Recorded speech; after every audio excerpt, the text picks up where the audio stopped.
Hello friends, welcome to our YouTube channel. Today we will discuss some questions that are related to Indian polity. First question is, under whose chairmanship a committee was formed to defend the accused in Kakori case? The correct answer is Motilal Nehru.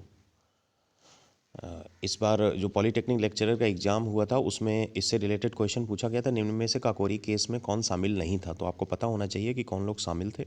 Ramprasad Bismil की leadership में अशफाक उल्ला खां, राजेंद्र लहरी, चंद्रशेखर आज़ाद, सचिंद्र बख्शी, केशव चक्रवर्ती, मनमथ नाथ गुप्ता, मुरारी लाल गुप्ता, मुकुंदी लाल, बनवारी लाल. सबसे intelligent Ramprasad Bismil थे और बहुत ही राजनीतिक शिकार की राजनीतिक कारणों से इनको जो फांसी दी गई थी.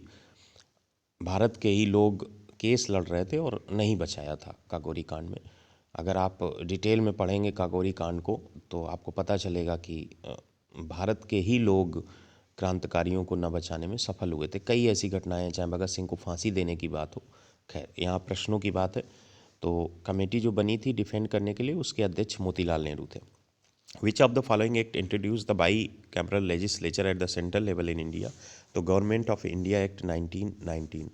अगर आपको इंडियन पॉलिटी का कोई क्वेश्चन गलत नहीं होने देना है एग्जाम में, तो in government of India act 1919, government of India act 1935 और 1909, जिसे माल्य मिंटो सुधार भी कहते हैं, इन तीनों से रिलेटेड जो फैक्ट हैं, 2 या 4 फैक्ट हर किसी से रिलेटेड हैं. अगर 1919 की बात करें तो इसमें प्रांतों में डायरची सिस्टम लागू किया गया था और 2 लिस्ट इंट्रोड्यूस की गई थी, एक रिजर्व लिस्ट, एक ट्रांसफर लिस्ट. रिजर्व लिस्ट का जो इंचार्ज होते थे वो गवर्नर ऑफ द स्टेट होते थे और जो ट्रांसफर लिस्ट के इंचार्ज होते थे वो मिनिस्टर्स के थ्रू उनको निर्वाचित किया जाता था. अगले प्रश्न की बात करें. अगला प्रश्न है, which viceroy of India take the initiative to create elected local government bodies? तो इसका करेक्ट ऑप्शन होगा लॉर्ड रिपन. सबके अपने वायसराय जो होते थे उनके अपने कार्यकाल होते थे. उस समय पे कुछ ना कुछ हिस्टोरिकल इंसिडेंट होती थी तो वो उनको पूछा जाता है. जैसे वारेन हेस्टिंग्स के काल में रेगुलेटिंग एक्ट 1773 आया. मार्कस एलेजली के समय सब्सिडी अलायंस 1798 का इंट्रोडक्शन हुआ. लॉर्ड मिंटो के समय चार्टर एक्ट 1813 आया. लॉर्ड विलियम बेंटिंग के समय सती प्रथा का अंत हुआ और इंग्लिश एजुकेशन एक्ट 1835 आया. और लॉर्ड डलहौजी के समय हड़प नीति आई थी और चार्टर एक्ट 1853 आया था. इसके अलावा और भी लॉर्ड लिन्लिथगो है, लॉर्ड रीडिंग है, लॉर्ड हार्डिंग है, इनके समय डिफरेंट इंसिडेंट्स हुई हैं. तो जैसे मौके आएंगे बताते जाएंगे आपको. अगला क्वेश्चन है, in which jail was Jawaharlal Nehru imprison during the quit India movement? तो अहमदनगर फोर्ट में जवाहरलाल नेहरू को बंद किया गया था जब क्विट इंडिया मूवमेंट 8 अगस्त 1942 को लॉन्च हुआ था. तो उस समय इसी को अगस्त रिवॉल्यूशन भी कहते हैं, अगस्त क्रांति भी कहते हैं.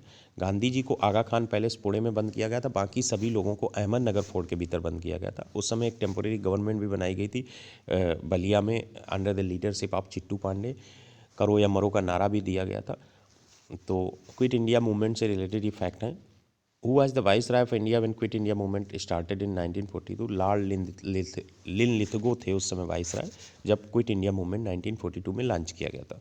विच revolutionary wrote the famous article the philosophy of the bomb? The philosophy of the bomb जो ये लेख था ये अंग्रेज़ों के खिलाफ था, अंग्रेज़ों को चिढ़ाने के लिए लिखा गया था. भगवती चरण वोहरा है उस समय क्रांतिकारी थे. इन्होंने 1-2 लेख और लिखे थे जिनमें इनका सबसे फेमस लेख था the philosophy of the bomb. तो भगवती चरण वोहरा ने ये लिखा. ये सारे क्वेश्चंस किसी न किसी एग्ज़ाम में यूपीपीएससी और यूकेपीएससी के आए हुए हैं, इसलिए हमने शामिल किया है और एग्जाम पॉइंट ऑफ व्यू से बेहद इंपॉर्टेंट है. अगला question is, in which year the demand for separate Pakistan was raised by Muslim League? 1940 में मुस्लिम लीग ने to safeguard the rights of the Indian Muslim ये डिमांड रखी थी. 1906 में मुस्लिम लीग की स्थापना हुई थी और पाकिस्तान नाम जो था ये पहली बार रहमत अली ने रखा था. पाकिस्तान की मांग रखना एक अलग चीज़ है, पाकिस्तान नाम की बात अगर की जाए ये किसने इंट्रोड्यूस किया था तो रहमत अली ने रखा था. What was the immediate effect of the failure of the Cripps mission? Cripps mission को पहले समझ लीजिए, बहुत बार पूछा जाता है. ये मार्च में आया था, मार्च 1942 में आया था और ये भेजा किसने था? ये ब्रिटिश सरकार में उस समय जो ब्रिटिश सरकार के प्रधानमंत्री थे विंस्टन चर्चिल, उनकी एक मंत्रिमंडल थी. तो उसमें ये मजदूरों के नेता थे और मंत्री भी हुआ करते थे. सर स्टैफर्ड क्रिप्स वही आए थे एक मिशन लेके, जिसका प्रमुख उद्देश्य था कि द्वितीय विश्व युद्ध में भारत ब्रिटेन का पूरा समर्थन करे. उस समय द्वितीय विश्व युद्ध छिड़ा हुआ था तो उसको भारत ने शर्त के साथ कहा था कि हम आपका समर्थन करेंगे बट आप पूरी की पूरी सत्ता हस्तांतरित कर दीजिए भारत को। गांधी जी थे, मुस्लिम लीग के नेता थे, लेकिन जो मिशन था उसमें उन्होंने कंडीशंस लगा दी थी। वो डोमिनियन स्टेट्स देना चाहते थे, भारत को पूरी सत्ता नहीं देना चाहते थे, वायसराय की शक्तियाँ वैसी ही बनी रहेंगी, थोड़ा सा लॉलीपॉप दे रहे थे। तो गांधी जी ने कहा था, it is a post dated cheque whose bank is going to be destroyed. Bankrupt होने वाली है जो बैंक, उसको उसकी पोस्ट डेटेड चेक है, जिसका कोई मतलब नहीं है। आप तो यहाँ से जाने ही वाले हैं, आप हमको क्या मतलब लालच दे रहे हैं? और जो लालच भी दे रहे हैं वो इतना कंडीशनल था जिसमें भारत को पूर्ण स्वतंत्रता नहीं मिल रही थी।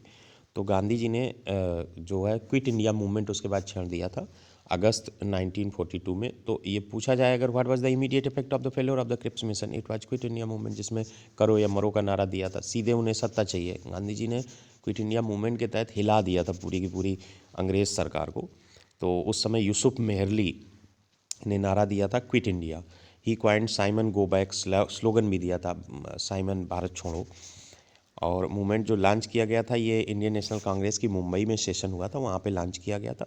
तो क्रिप्स मिशन से जो रिलेटेड फैक्ट हैं यही है। सर स्टैफर्ड क्रिप्स आए थे जो कि ब्रिटिश सरकार में एक मंत्री थे, और उस समय ये भी पूछा जाता उस समय ब्रिटेन के प्रधानमंत्री कौन थे, तो विंस्टन चर्चिल उस समय ब्रिटेन के प्रधानमंत्री थे। और वो क्या उद्देश्य लेके आया था, क्रिप्स मिशन क्या कह रहा था? वो ये कह रहा था कि हमारी द्वितीय विश्व युद्ध में आप भारत खुल के सहायता करें। उस समय जो सोवियत संघ और अमेरिका और चीन थे, ये दबाव बनाते थे ब्रिटेन के ऊपर कि भारत का समर्थन लो। तो एक बार ज़रूर नज़र डालिए द्वितीय विश्व युद्ध पर जापान भारत के लिए कैसे खतरा बना था, ये सब चीज़ें हैं उसमें, तो उस पर नज़र डालिए। और भी कई क्वेश्चंस के साथ मिलते हैं। आज के लिए इतना ही था। इंडियन पॉलिटी के ये क्वेश्चंस आपके लिए हमने रखे। Thanks for watching.